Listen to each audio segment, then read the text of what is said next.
cultivé. Merci de bosser dans Monstre d'amour. Merci de tout le monde qui tient pays vite. En tout cas, déjà à Paris. C'est lui qui est contre mon père et contre moi. Non, il y a émotion. En tout cas, merci beaucoup. Donc, c'est pas pour rien de faire un concert le 14 décembre. Pour te retrouver d'être complété. Il fallait tout coca pour te mettre un concert. On a une nature à l'Ibosso, je suis qui la fierté. On a une nature à l'Ibosso. Et on a un deuxième tour. On a ici qu'on a un titre au coca. Pour tout c'est la même spectacle. Donc, merci beaucoup. On a Monstre d'amour, notre patron. On a la bonne on a la dépôt, on a la merci beaucoup.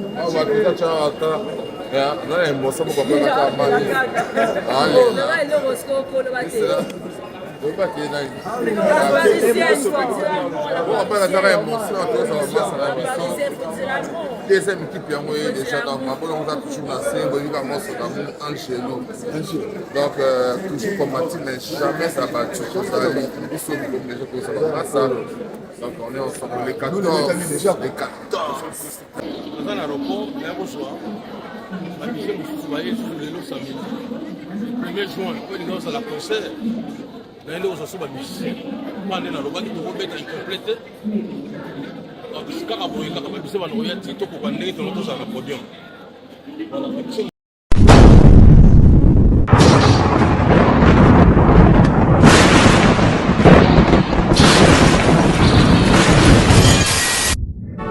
Bonjour, bonjour, nous avons sur la télévision, bonjour, bonsoir, ça dépend de la on a la mission. Bande on a trouvé comme Philippe quoi. O aloba qui main noire et kota qui po apesa 5 visa. Bande comme quand lelo 5 visa et bongwami et komi combien bande ko ngai.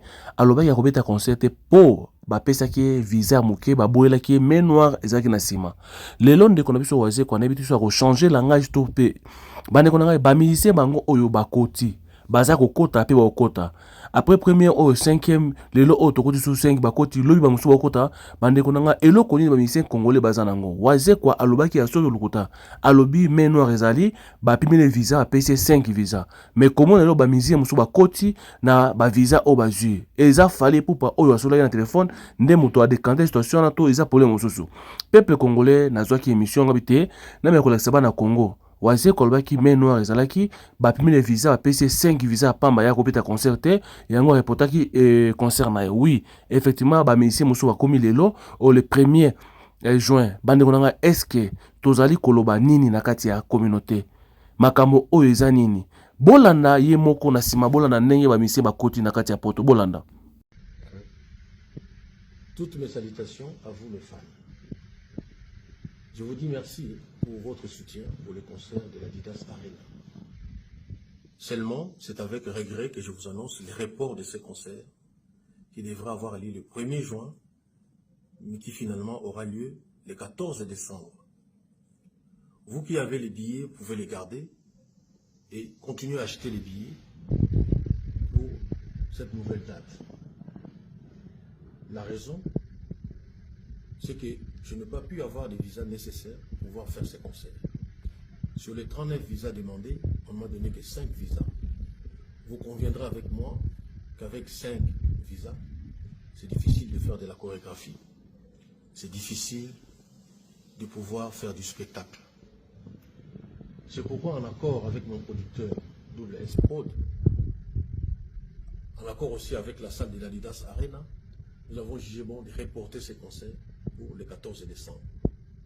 Le nécessaire sera fait pour que les concerts puissent bien se passer. Je vous le promets. Merci beaucoup pour votre soutien. À bientôt.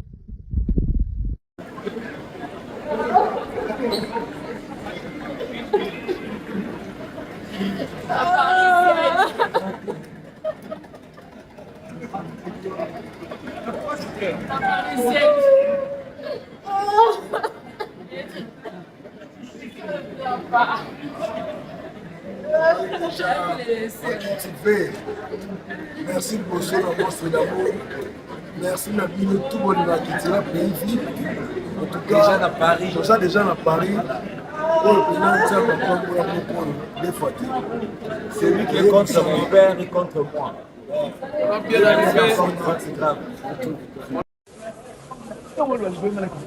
Capsule. Paris toujours. Paris. On a Paris. Mabira depuis le 14 décembre à Paris. Dara mapoko mikolo azimola airways. Toujours.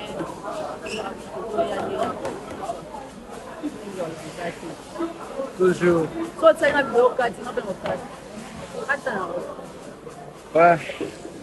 On est là toujours donc. Nous sommes Paris. Vous. Depuis le 14 décembre, la Grèce Arena.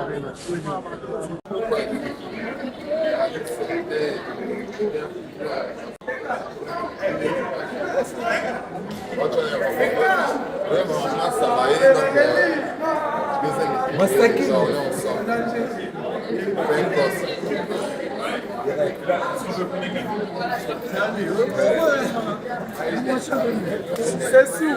Ah, mon Dieu. Ça va, donc, déjà, on a fait donc, à midi, donc, le 14 décembre, oui. C'est quoi? Ça a été.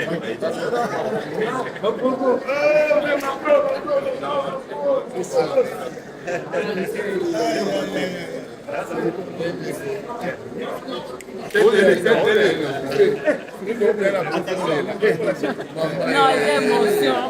En tout cas, merci beaucoup. Donc, c'est pas pour rien de faire un concert le 14 décembre. Pour te retrouver être complété. Il fallait tout coca pour te mettre un concert. Moi, j'ai une tour à Liboso, je suis une à la cheftaine. J'ai une tour à Liboso.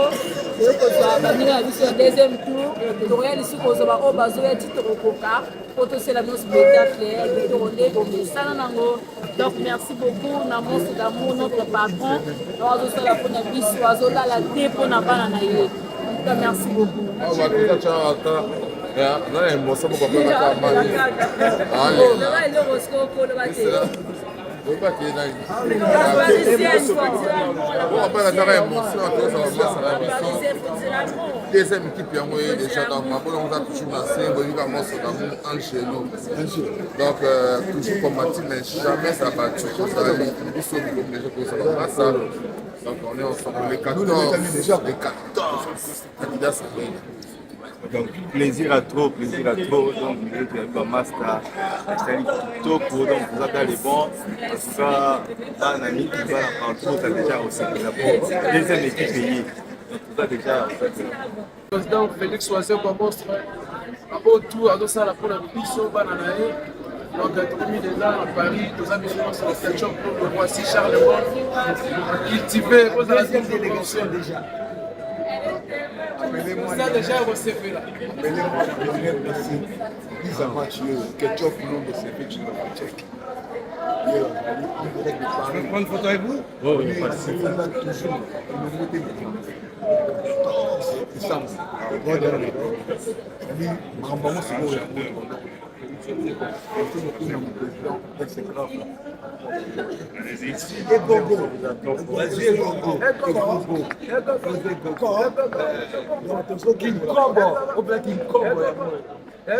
Et si c'est Paris, c'est Paris.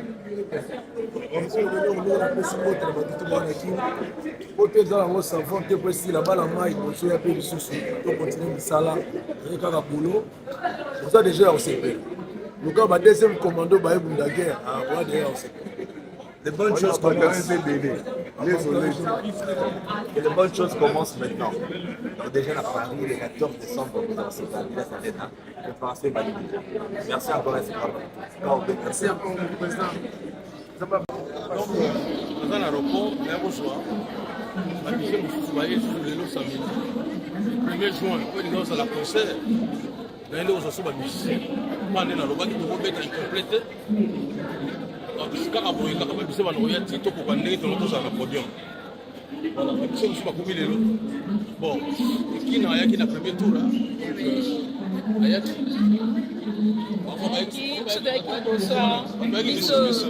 Parisien la tongo biso bana poto atongo sikoyo bato bayaki bato baye na nsima bato baye na nsima bato baye lelo bango On a bien arrivé ici, on a dit tout, il y a culturel, pays vivant, cultivé, nous sommes rendez-vous le 14 décembre à Adidas Arena. Ok, capsule.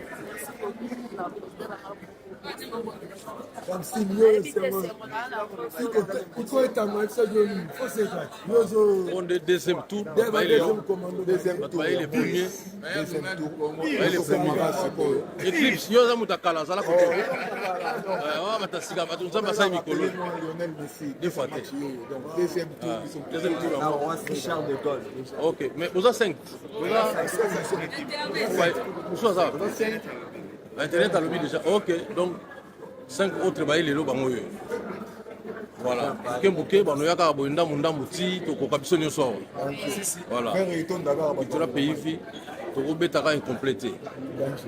Rendez-vous les 14. Quoi? Et gogo. Quoi?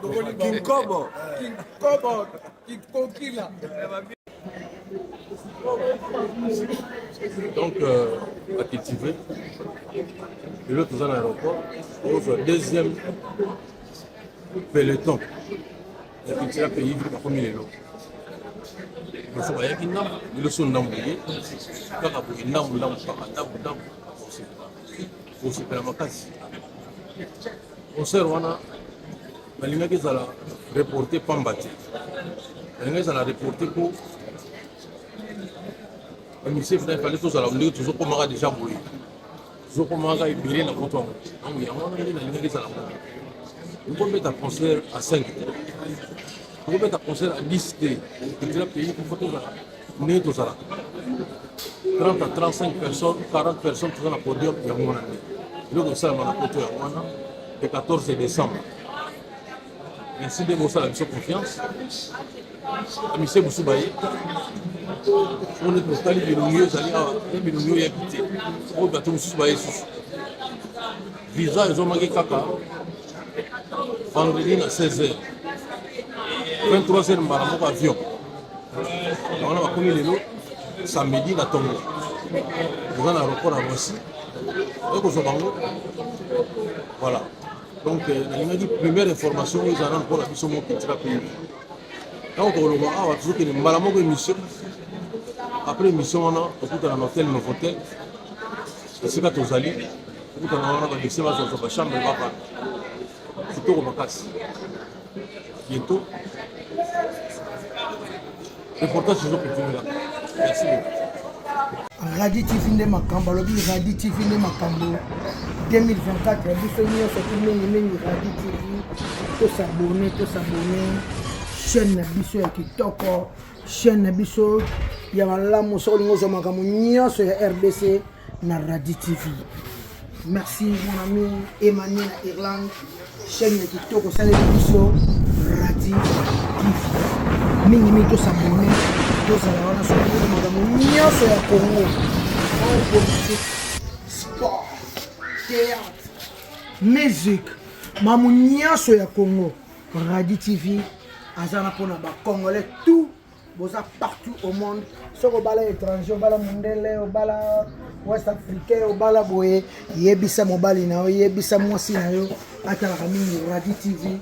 Ayo mama na bino po yangone makasi yangone bashana kilelo bashana vraiment ya kilelo quoi to bina nino de la renta na Radi TV to de la renta tout la musique to bina de la renta na Radi TV po Radi TV ne makambo po Radi TV yangone eye ya sika makambo ya sika za na Radi TV mani mon ami merci d'ailleurs to si Prince d'Angola, balobi, vous s'abonner, tous s'abonner massivement à Radi TV quoi. Toujours à news et puis basango ya mboka na ndenge ya boyenge bene ya bosolo quoi. Donc on a sengi bino ba nyonso bolinganga. Bolandanga na Radi TV. Abonnons-nous. Mbali boso boyoka. Abonnons-nous. C'est Radi TV quoi. Aibo.